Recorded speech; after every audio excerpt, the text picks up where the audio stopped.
GK kids. सियार और ढोल। एक बार एक जंगल के निकट दो राजाओं के बीच घोर युद्ध हुआ।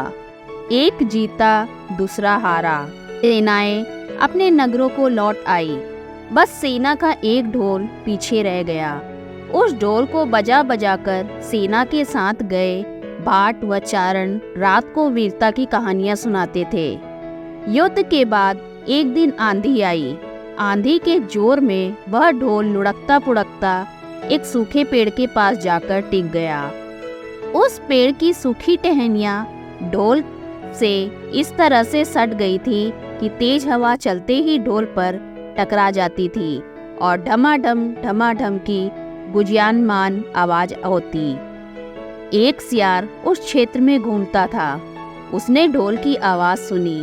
वह बड़ा भयभीत हुआ। ऐसी अजीब आवाज बोलते पहले उसने किसी जानवर को नहीं सुना था। वह सोचने लगा कि यह कैसा जानवर है जो ऐसी जोरदार बोली बोलता है। ढमाढम। सियार छिपकर ढोल को देखता रहता, यह जानने के लिए कि यह जीव उड़ने वाला है या चार टांगों पर दौड़ने वाला। एक दिन सियार झाड़ी के पीछे छुपकर ढोल पर नजर रखे था। तभी पेड़ से नीचे उतरती हुई एक गिलहरी कूदकर ढोल पर उतरी। हल्की सी ढम की आवाज भी हुई। गिलहरी ढोल पर बैठी दाना कुतरती रही। सियार बड़बड़ाया, ओह, तो यह कोई हिंसक जीव नहीं है, मुझे भी डरना नहीं चाहिए।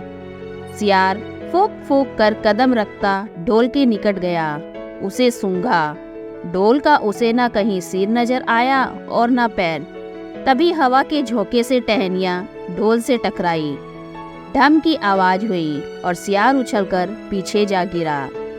अब समझ आया। सियार उठने की कोशिश करता हुआ बोला, यह तो बाहर का ढोल है, जीव इस खोल के अंदर है।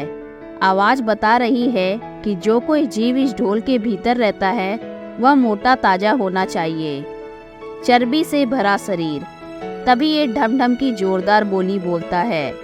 अपनी मान में घुसते ही सियार बोला, ओ सियारी, दावत खाने के लिए तैयार हो जा। एक मोटे ताजे शिकार का पता लगाकर आया हूँ।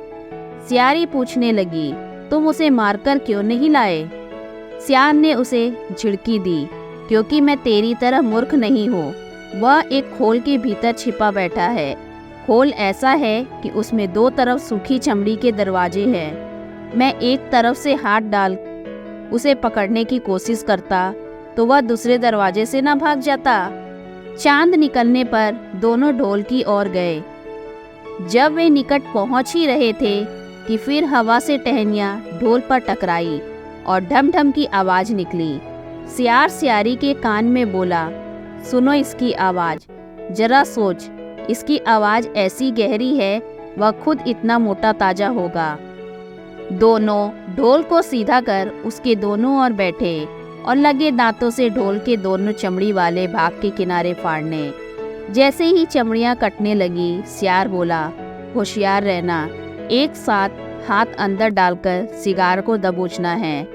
दोनों ने मुंह की आवाज के साथ हाथ ढोल के भीतर डाले और अंदर टटोलने लगे। अंदर कुछ नहीं था। एक दूसरे के हाथ ही पकड़ में आए। दोनों चिल्लाए, हैं, यहाँ तो कुछ नहीं है, और वे माथा पीटकर रह गए। सीख, बड़ी बड़ी सेखी मानने वाले लोग भी ढोल की तरह ही अंदर से खोखले होते हैं। धन्यवाद।